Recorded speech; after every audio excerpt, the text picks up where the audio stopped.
Hello and welcome to Riffs Magazine. We can be found on the web at www.catichrist.com. My name is Jason JROCK Houston. Today we're speaking with Salem Childe Guitarist and founding member Rob Salem. How you doing today, Rob? Pretty good, Jason. How about yourself? Yeah, now the big news right now for you guys is that you just got on the Doyle tour, which many people know him from the Misfits. This is Doyle's solo act.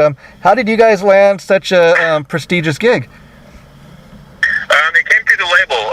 Tim King, our A&R rep and vice president of Pavement Entertainment, sent the opportunity out, and we responded that we were interested in doing it. We thought it'd be really cool to go out with somebody. Doyle, obviously, legendary guitar player, comes from the Misfits, legendary band.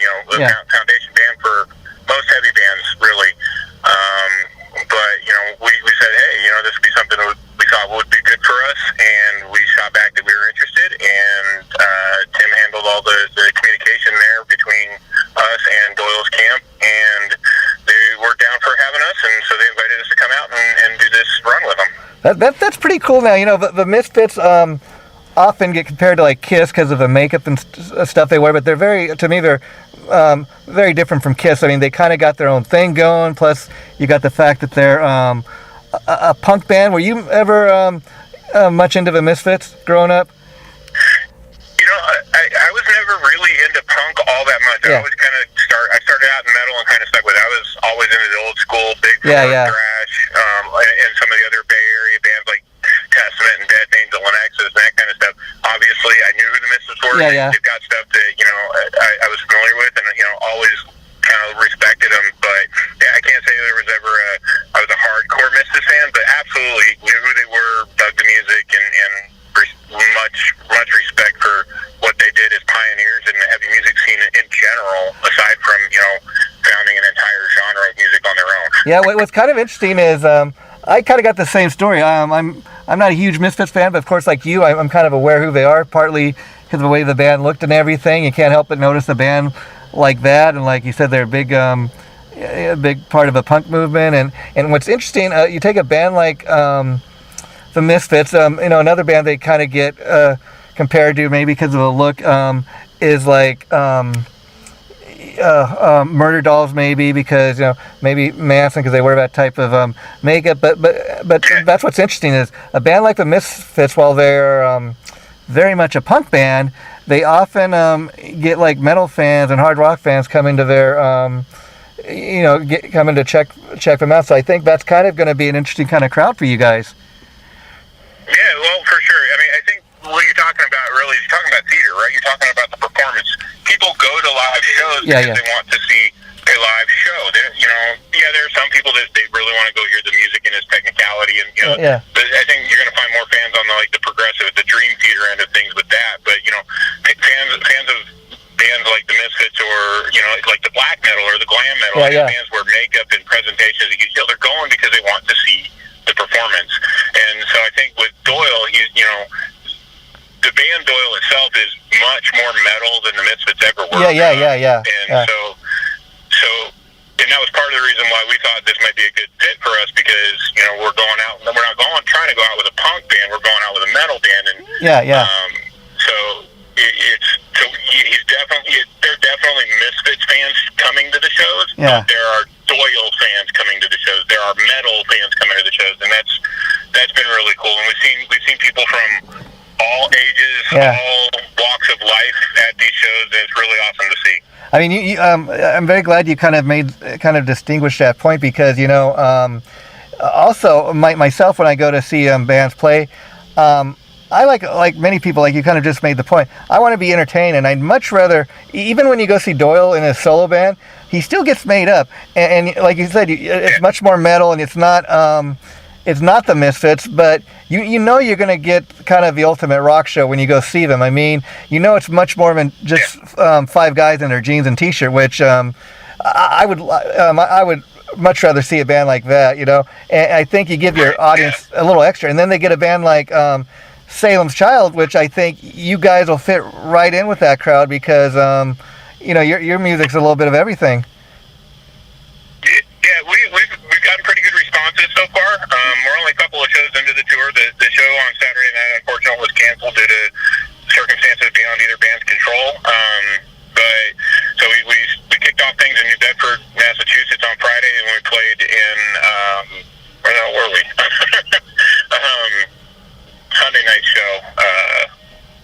Well, that's all right. Pennsylvania, sorry, man. Well, that's kind of only been a few days and getting rain fog already, but and we're in Buffalo, New York tonight. But wow. But yeah, so I mean, lots of good response from the fans. You know, people are buying our merch and they're sticking around and coming up to check us out as we play and do our set. So that's been really awesome, and we're appreciative of that. You know, we know people are coming out to see Doyle because he's the draw, and they're who they know, and they don't know us yet. But we're making some friends and some fans, and that's really fun for us. Yeah, and it's kind of maybe a good thing you get a little brain fart like that, Rob, because the simple fact that kind of tells you that maybe things are getting back to the way they should be as far as bands being able to get out there and play live. I mean, for the last 2 years, I mean, let's talk about this. I mean, if you're a working musician, any band really, I mean, there's a point, about, for the last 2.5 years where didn't really know if you were going to get to, do your thing. I know in California, where I'm from, had a governor get on TV and at one point was talking about, maybe movie theater's never going to ever open again, never be able to go see a movie at a movie theater. The entertainment business may be shut down here in California for good. Like, that was something to kind of be proud of. But, if you're a working musician like you, I mean, that had to be kind of a scary thing, not knowing, am I going to be able to, do what I do? Yeah, it definitely was, and for us in particular, because we released our debut record on Pavement Entertainment in October of 2020, so right as the pandemic was really starting to hit full stride here in the U.S., and it meant that we couldn't go out and tour behind it, so we put this record out, and it got a little bit of traction. We got a few sales here and there, we got a little bit of radio play across the country on a bunch of stations, and that was really awesome, but we couldn't go play shows, and so we were sitting there kind of wondering if we were going to even get out and get behind the record and kind of push it and get fans familiar with it and make fans with it. Meanwhile, watching the industry kind of start to almost go belly up because musicians couldn't go out and work, which meant the venues weren't working, which meant the people that work in venues weren't working, and it was just a massive ripple effect. It hit everybody from those of us that go on stage to the people that actually make it possible for us to go.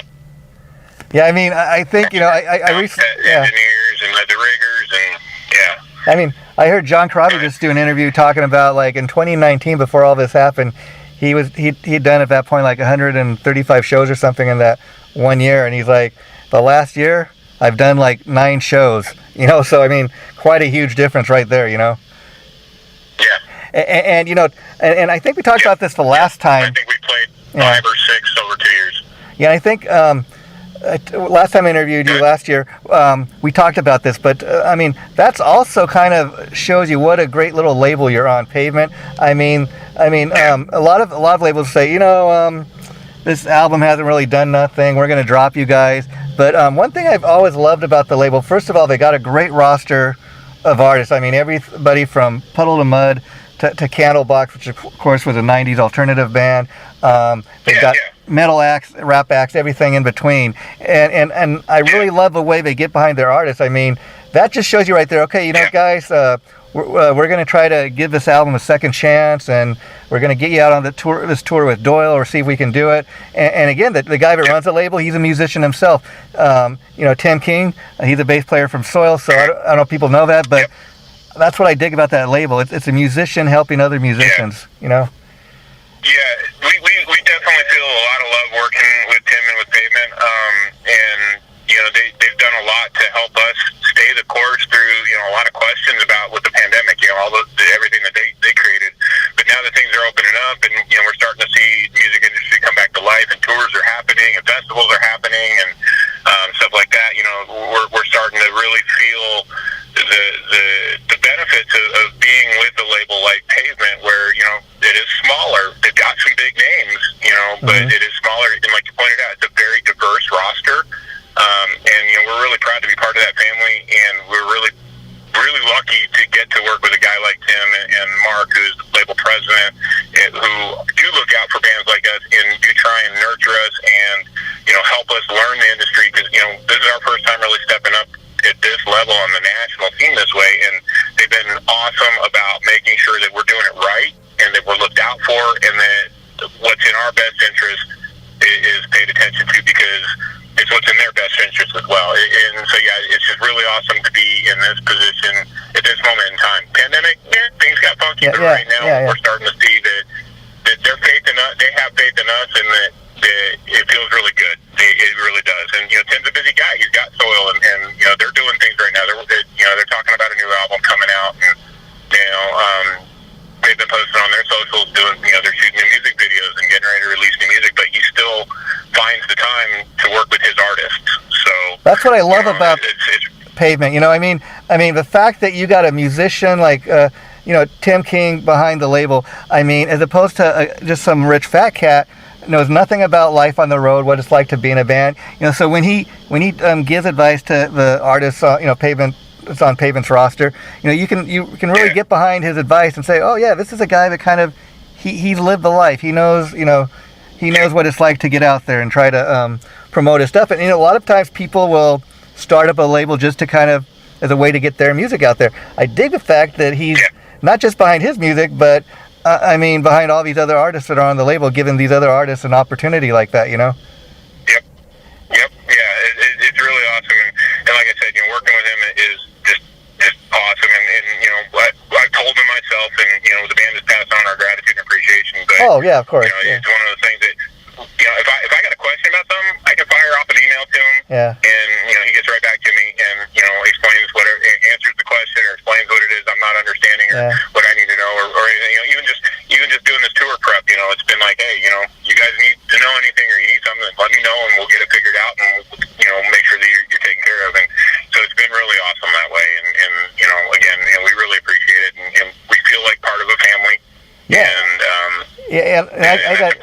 I got to tell you, you got a great little publicist there in Barbara. I mean, she's responsible for helping me set this interview up today, and she sets me up a lot of interviews, from Pavement's artists and that, and that's one of the things I enjoy about what I do, getting a chance to talk to guys like you, Rob, and interview you, because if it was not for labels like Pavement or even Barbara, the publicist, I would not find out about a band like Salem's Child, maybe, and I dig the fact that, they send me a little press release on the band. They say, check out the band's latest video, or, they're going to go out on tour with Doyle. This is the latest single. That's the way I find out about a lot of these new bands or this new music that's out there. And then what I love kind of that I get to do is kind of spread the word. People ask me, they kind of check out my interviews, and, sometimes I'll review a CD or something. Oh, how come you only talk about... you don't ever give a bad review. Well, I could do that, but I'd much rather kind of spread the love or spread the word about the bands that I dig, as opposed to, because I got respect for anybody that gets up on stage and does what you do, Rob, every night, for a simple fact, I can't do it, I wish I could, but, so anybody that can get up and just do that, you got to give them a certain level of credit, not be ready to bash everybody, you know what I mean? It takes a little bit of courage to be able to do that. And every musician is different. I can't speak on a blank. I can't speak for everybody. But for myself and for a lot of people that I do know, it sometimes it can be a little intimidating because for people like us, this is our art. You're going to find as much of our soul and who we are in the music that we're making. It doesn't matter what genre it is or what style of music. You're going to find some of us in that music, and so we're putting ourselves out there through the music, and then when we get up on stage to play it, there's a little bit of that whole, it's not just are people liking your music. There is some of that. Do they like me? And you're going to have a lot of people tell you, it's not like that. I don't care. I'm going to get up on stage and not worry about it. But anybody that wants to be really honest and really do any soul searching, it's not a popularity contest in terms of trying to make people like me. No. But it's still that, it's still that whole thing of I'm putting myself out there, and I hope people like what I'm doing enough that they support it. And not everybody's going to like everything all the time, whether it's because they're not into the genre, the style, or the lyrical content, or they just don't care for what we're doing. And there's nothing wrong with that. Somebody that doesn't like, everybody's got their preferences and opinions, and that's totally cool. Do your thing. As long as you're not hurting anybody else, do your thing, right? Yeah. Getting up on stage, especially for like us with this tour, we're playing for Doyle's crowd. None of these people are our fans yet. We've got a few of our friends and stuff coming out, but the crowds, they're Doyle's, and so we're playing for Doyle's fans, hoping that some of them or most of them will become our fans also, right? And they're there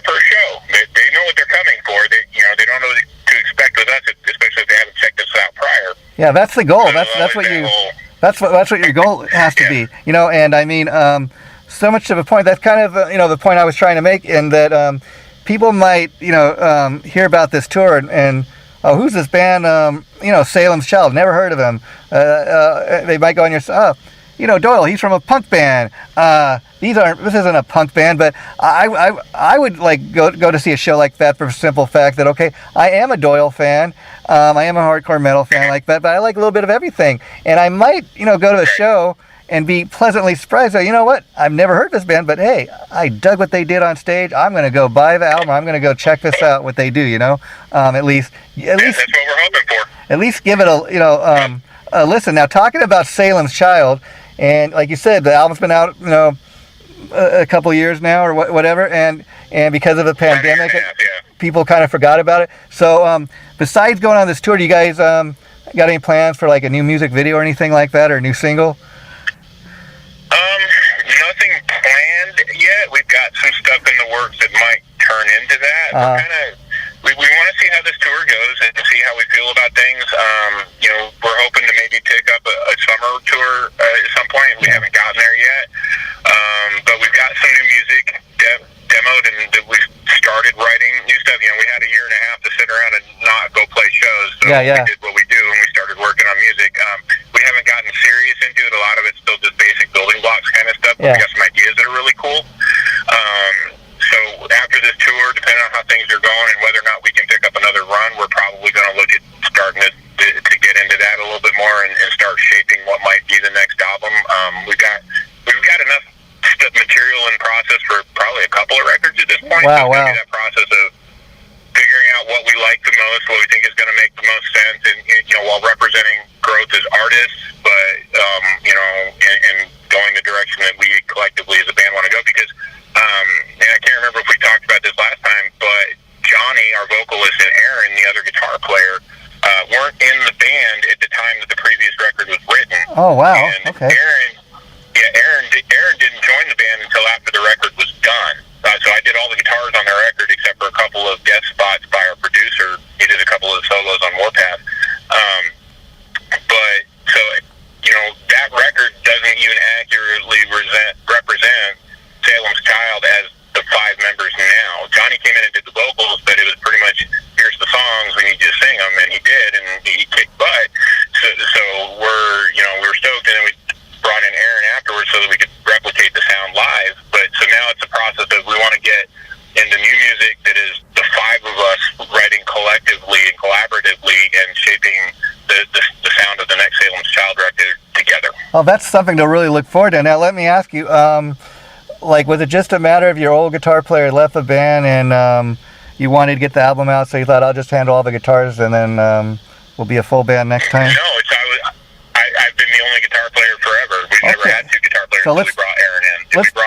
We had talked about it, but we'd never made it happen. And then as we wrote the record and recorded it, I did stuff that we were like, we're going to need two guitar players to pull this off live and have it sound the way we want it to. And so, Aaron's been a longtime friend of ours, and James, our bass player, and Aaron had been in a band together previously. So, when we got to talking about it, it's like, hey, we already know this guy. We know he's a great player. We're friends with him. We know he's going to click. So we didn't even really do an audition with him. It was just a matter of, hey, he was looking for a band. We were looking for a guitar player. Timing just worked out on everything.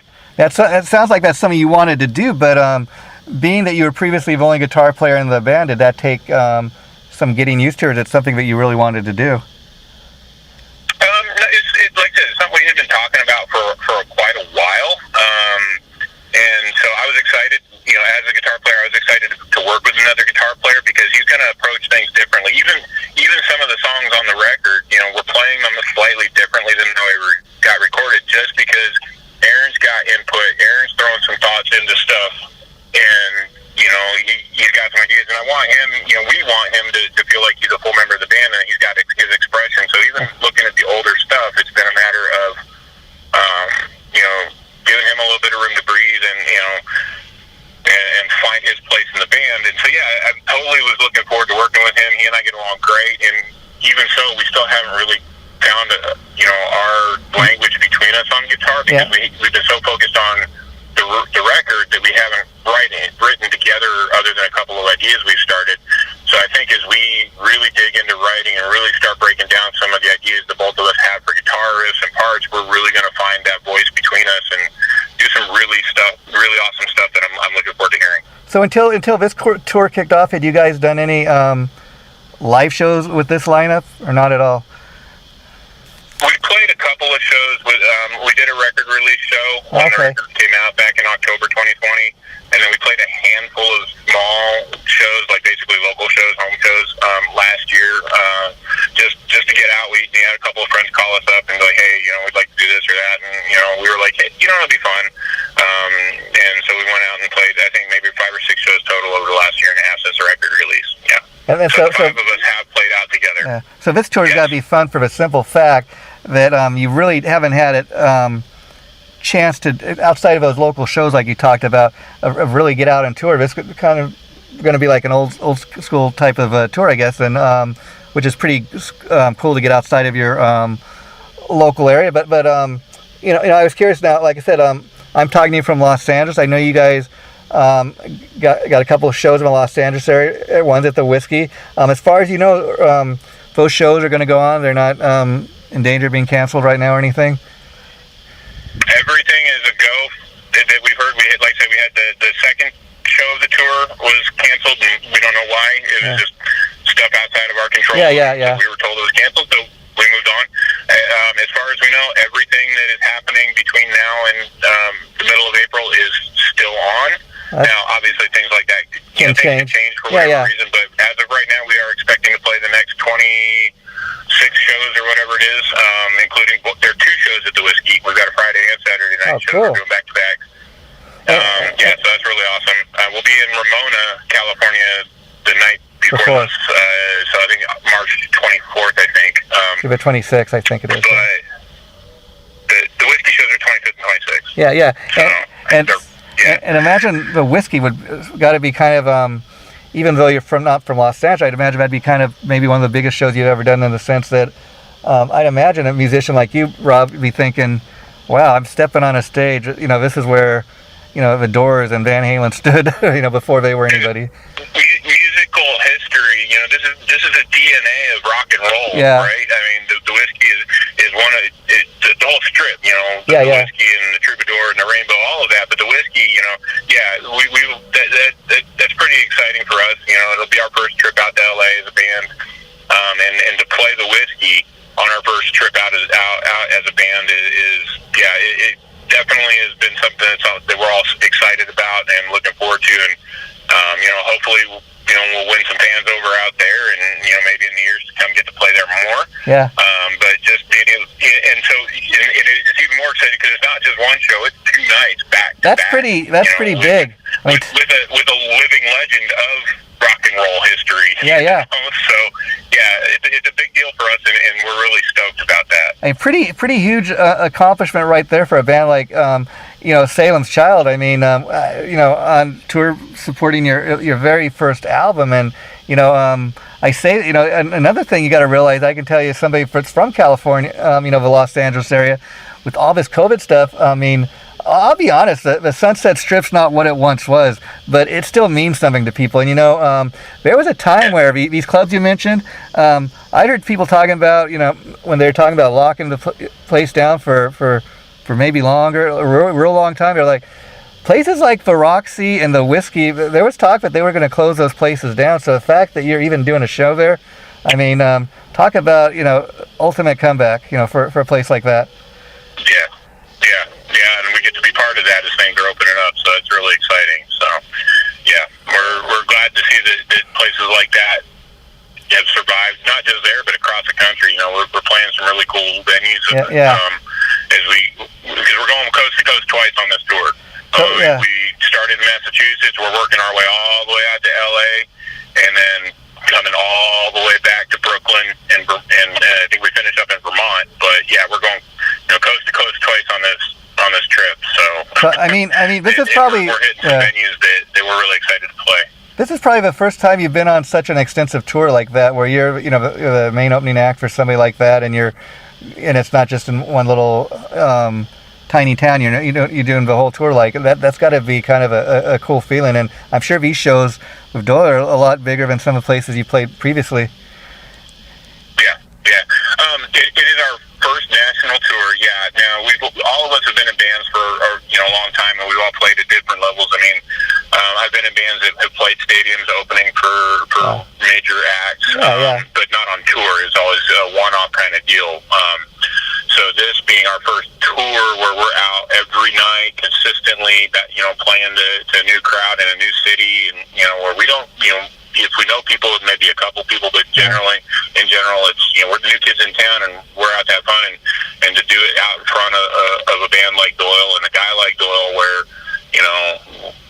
they're going to bring a crowd, and we get the opportunity and the privilege to play for that crowd, and hopefully they save a little bit of their spending money to buy one of our shirts or a CD or something like that. It's a big deal, and it's a huge honor for us. And as far as a CD, people obviously can get it digitally, but can they buy physical CDs? Like, can they go online and get physical CDs, or is that pretty much just when they come see you live, or how you got physical CDs? We do have physical CDs, and we have them with us right now. When we get home and there's somebody that can actually handle the online merch store and shipping stuff out, then if we have any left when we get home, then we'll be able to fill those orders, as they say. Out. But in the meantime, it's hit us up online. The music industry has really moved to digital presentation. Yeah. That's why I ask. You never know. A lot of our push on this is to get those downloads, to get those streams, get on Spotify and YouTube and Apple, iMusic, whatever your platform is, get on there and really push. That's where the industry's at, and so that's where we're really trying to push. We've got the physical CDs, but we brought little cards that have a QR code on it, so people can scan it and go find the album immediately. I mean that's really a new thing. I mean, not new, but I mean. I'm kind of showing my age, I'm an old school guy. I love to still have physical CDs and that, but like you said, that's where it's at. I mean, just kind of think about that though. What you just said, that your whole CD worth of music is on this little card. I mean, somebody can maybe stick in their wallet. That's kind of a new thing to have, Yeah. But it's cool. We want to make it easy for people to find. Old school metalheads and old school music fans, audiophiles really like their physical formats. Case in point, look at the way the resurgence of vinyl, right? LPs, 45, 72s, it's all come back. But people still want to come buy a CD, and some of them, they're going to listen to it in their CD player. Some of them want to have it just because they have a collection and they want to add to that collection. And it's one more thing for a band to sign. And some people are really big on the memorabilia in that way. So it was important to us to make sure that people had a physical option that way. But we are really trying to drive the digital streams and downloads of the record.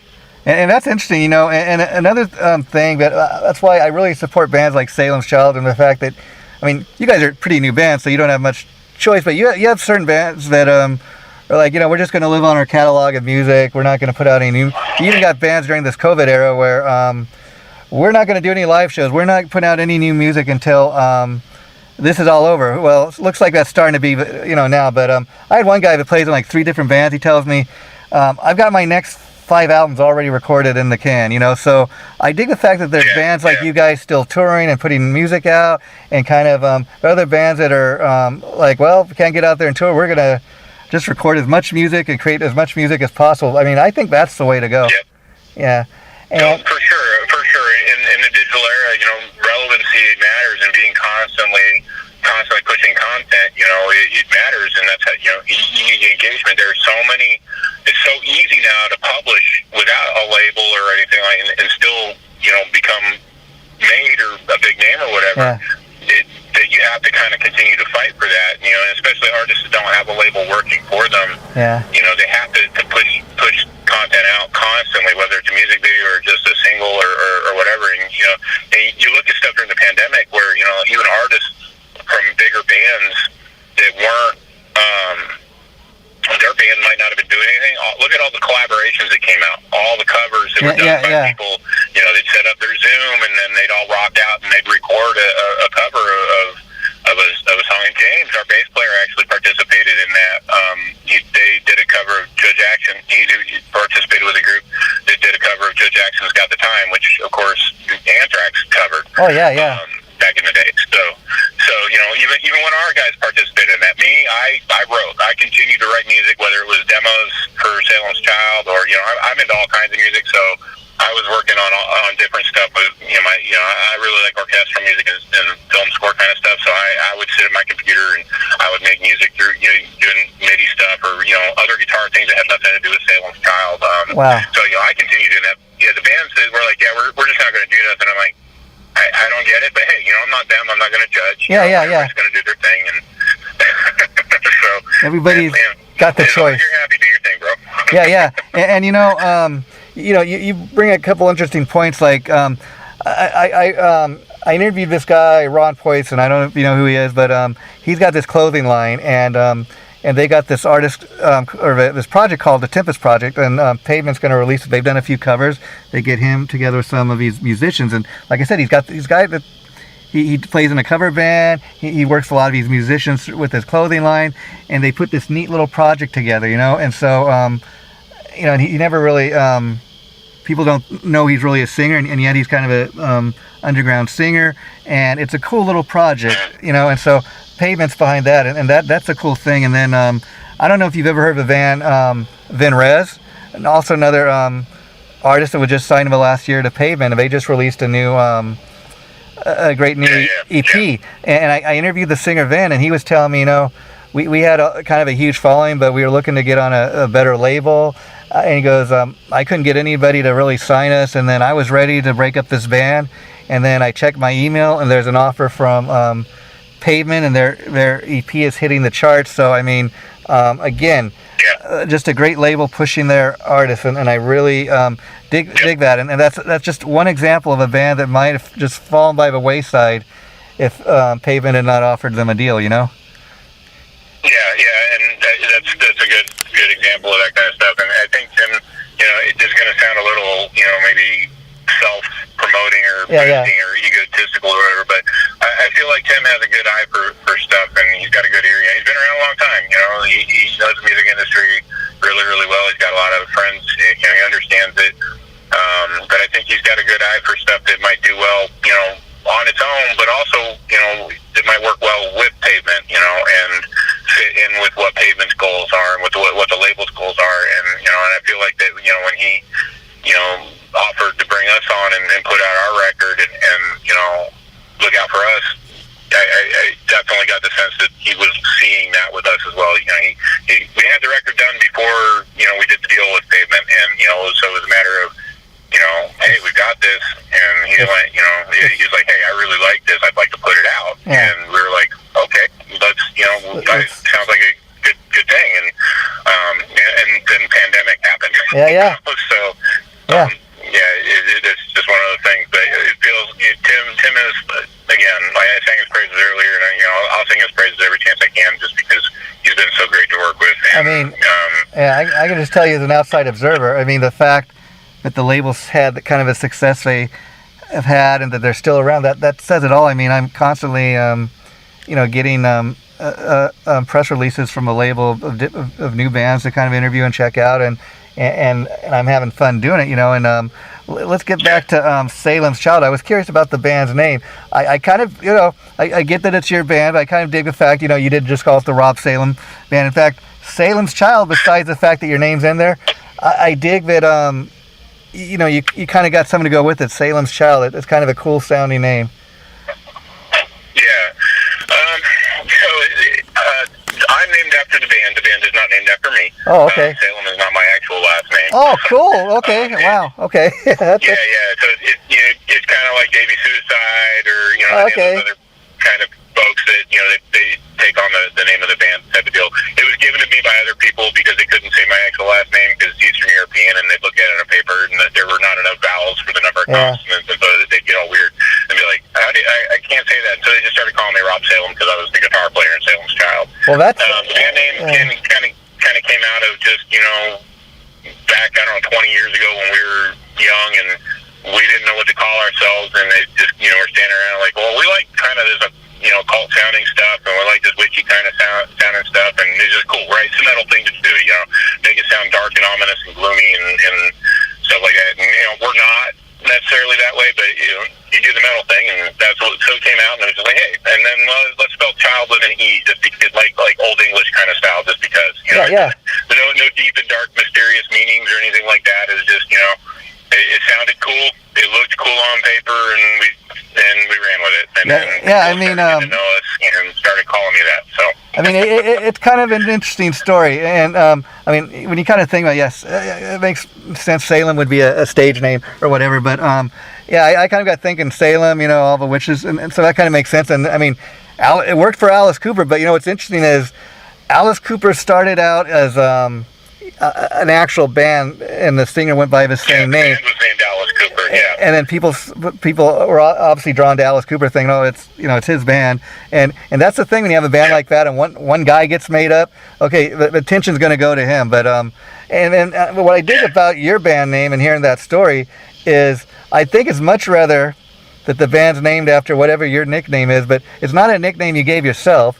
It's a nickname other people gave you, which makes them that much more cooler because, I think you got more of a right to call yourself that, and it sticks, if you know what I mean, because other people gave it to you. Yeah, because, I mean, it's definitely, we are all equals. It's not Rob's band or band or anything like that. It's our band, and, people understandably make that association, and so I'm always happy to be like, no, here's the deal. This is just what it is. It's just like I said, it's not some super secret kind of thing, and, kind of like with Doyle, right? Doyle, Wolfgang Von Frankenstein. Well, like I said, his real name, I mean, it's his stage name. It's part of the presentation. It's part of the act, and so we just kind of embraced it, and, it was like, we were in Massachusetts on Friday for the first show of this tour, the show on Sunday, and Norwalk got canceled, so we had the free day with plenty of travel time. We were only an hour and a half away, so we went up to Salem, Massachusetts, where they had the witch trials and hung out. How cool is that? Yeah. Hey, what the hell? We're Salem's child. Let's go to Salem and just have fun, and so we take the music seriously. We definitely do not take ourselves too seriously in that regard. All of that kind of stuff. It's all for fun. It's all for show. It's all part of the draw, the metal attraction, and like we talked about earlier, putting on a show. Yeah. Now let me ask you, like when you were in Salem and you're checking out all those neat sites that they have. Did you happen to share with anybody the fact that you were in a band called Salem's Child? Because I imagine you get some reaction to that. We didn't really do that. We're not out trying to showboat or especially not in any kind of negative way. We don't want to look bad for ourselves. No, of course not. Yeah. We don't want to look bad for the label or Tim or anything like that. But you got a bunch of guys walking around in band hoodies, and I wear a battle jacket. I've got a vest that's covered in patches and stuff like that. So it's kind of obvious. But the thing is there were a whole lot of other people dressed up that same way. It kind of looked like you might have been at a metal festival. Oh wow! With maybe a little bit of Ren Fair kind of stuff going in, and a lot of normal people dressed up. So we kind of just fit in, really. So it didn't ever really come up. Interesting. We were a band on tour or anything like that. We didn't go bother people, and people didn't come. People didn't look at us as anything out of the normal there. So. You kind of fit in, which is interesting. Now, have you had a chance to meet Doyle or hang out with him or any of the guys in his band, or kind of get to know any of them since the tour kicked off? We've gotten to hang out with the guys. Doyle, he's a private guy. He's very. He likes to make sure that he's keeping the stage appearance up, and because he wants the bands to have that, right? And, I imagine so. Yeah. So we haven't interacted with him really. That may or may not happen over the course of the tour. Yeah, of course. If it does, awesome. If it doesn't, totally cool, right?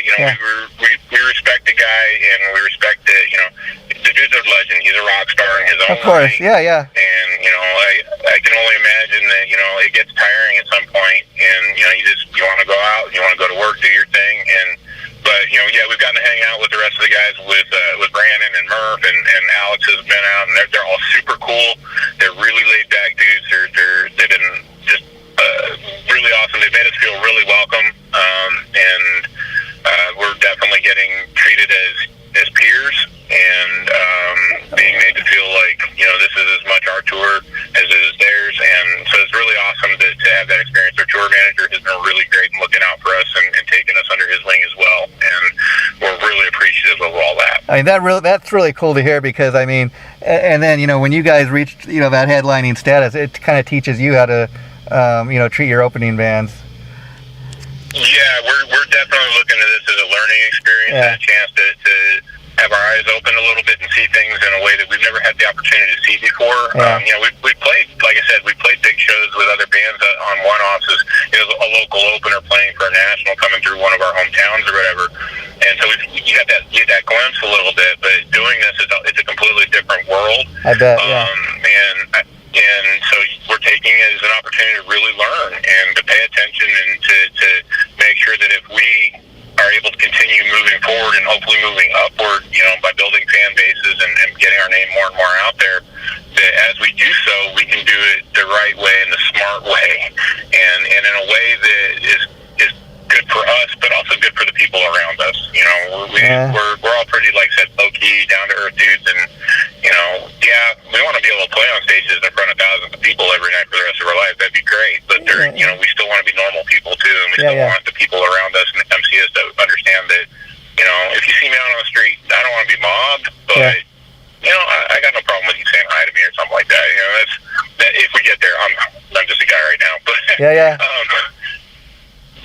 so. And as far as Salem's Child, I mean, how have you guys been touring on this tour? I mean, are you all in the same minivan? You go in your separate vehicles, or what's that process been like for you? No, Doyle, they've got their bus and their trailer and their crew, and the band is all on their thing, and then Salem's Child, we have our own little van that we rented, and we've got ourselves and our gear and our merch all sardined into that as tight as we can, and so we've got the 5 guys in the band, and then we've got a road crew, a buddy of ours, doing the driving and running our merch table for us while we're on stage, and generally, helping out and looking out for us in that way. So 6 dudes and a whole lot of crap stuffed into a van that's not quite big enough for it. But you're living the dream. You're living the dream you always dreamed, which has got to be a cool thing. And now that you're a 2-guitar band, Rob, are you considered the lead guitar player? How are you guys? I imagine you've been working out how you're going to split the guitar parts up. Talk a little bit about that. Well, we traded off. There's some stuff where I play the lead. There's some stuff where Aaron plays the lead. I think it's pretty balanced right now.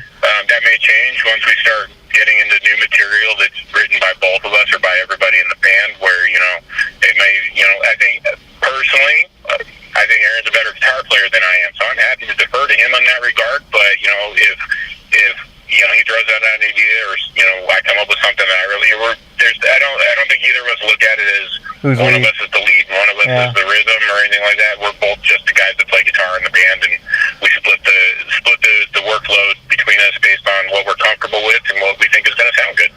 So it's much more like a guitar team, maybe along the lines of Glenn and KK from Priest. that or Machine Head kind of, where it was Rob and Phil for a long time, and where it's a duality kind of thing. It's a teamwork thing. I don't think we're that good, but I mean that's the idea. But it's definitely a team kind of attitude here. And as far as guitar players that influenced you, who were your heroes growing up? Oh man, so many. Obviously, it's cliche, but I can say Tony Iommi from Sabbath, James Hetfield from Metallica. A guy that I was really, really into, and unfortunately I didn't discover him until after he died, was Chris Oliva from Sabotage. Wow. He's one of my favorites of all time, just phenomenal and vastly under-recognized. Part of the reason, underrated, because I think anybody who knows who he is rates him pretty damn high, but definitely not recognized in the way that a lot of guitar players in his peer group were. But I've tried to take a little bit of anything I can from everybody I listen to. But I'm a songwriter and a composer, so I really kind of default to those guys that are about building a song, and so getting into players like I said, like Iommi, like Hetfield, guys like that for sure. Other guys. It's a long list of bands at this point. Iommi, though, you can't go wrong. I mean, he's the ultimate riff master, and I mean, he really created the whole metal genre. If you think about just the fact that he lost the tips of those fingers in that accident when he was very young at school, and I mean, otherwise he might not play like that. And you're talking about this tour, kind of Doyle's audience being so different from yours.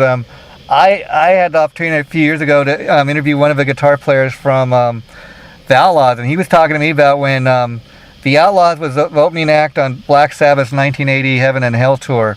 You know, when Ronnie James Dio was in the band, and he's like, man, he says, you talk about a difference in crowd. He says, but man, he goes, we won that metal crowd over.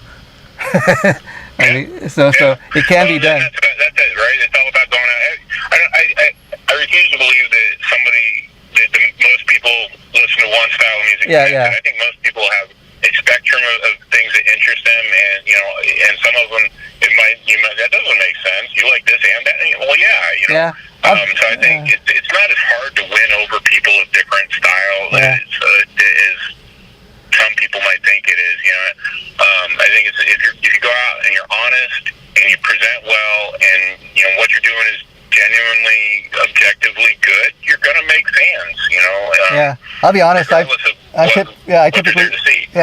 typically listen to hard rock and metal, but you know what? Like you're saying, I have an appreciation for not just that, but everything from the Eagles to Tom Petty. And that's because I enjoy stuff, like even Bob Dylan. These are guys that are great songwriters, Their songs have stood the test of time. And whereas if somebody's not really a great songwriter and just putting out song after song, you're not going to really remember, those bands or those artists because they're not delivering the goods, as you say. But I'd like to thank you once again, Rob, taking time to talk to me. I really enjoyed talking to you.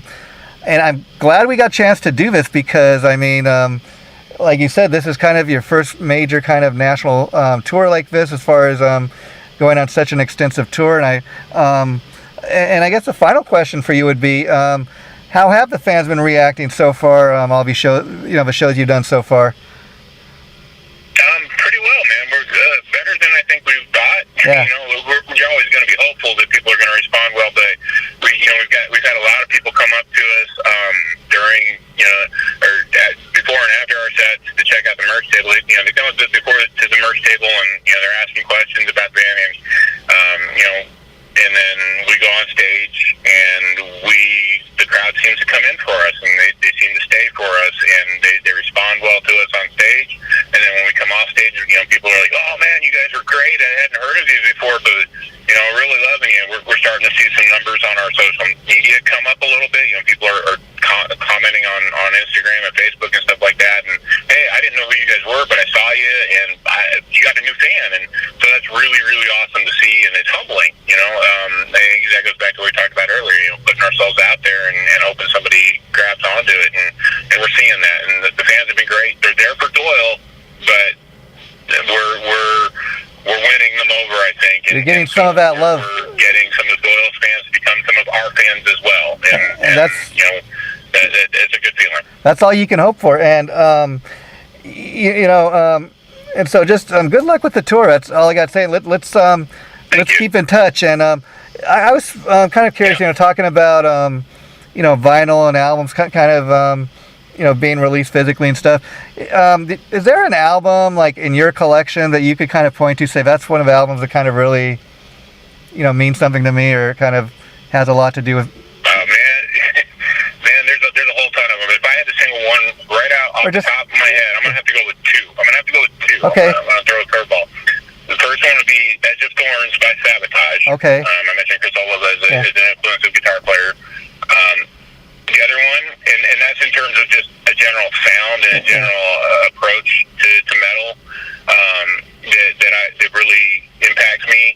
But when it comes to songwriting and composition, Bat Out of Hell by Meatloaf. Oh, interesting. And just in case you're wondering, I'm glad you maybe have a few choices to choose from.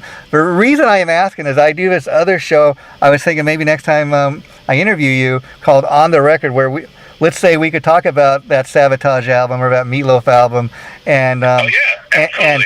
Talk specifically about the songs and the artists and why they mean so much to you. So I thought that would be fun to do next time. I'll let you think about that. And the interview we just did, I love that. That'd be great. Yeah, I'll be posting the next week or two. I'll let Barbara know the minute it goes up. Like I said, feel free to post on any of your sites. And good luck with the tour, Rob. I'll talk to you again down the line. Take care. Bye-bye. All right, Jason, thanks for having me. Anytime.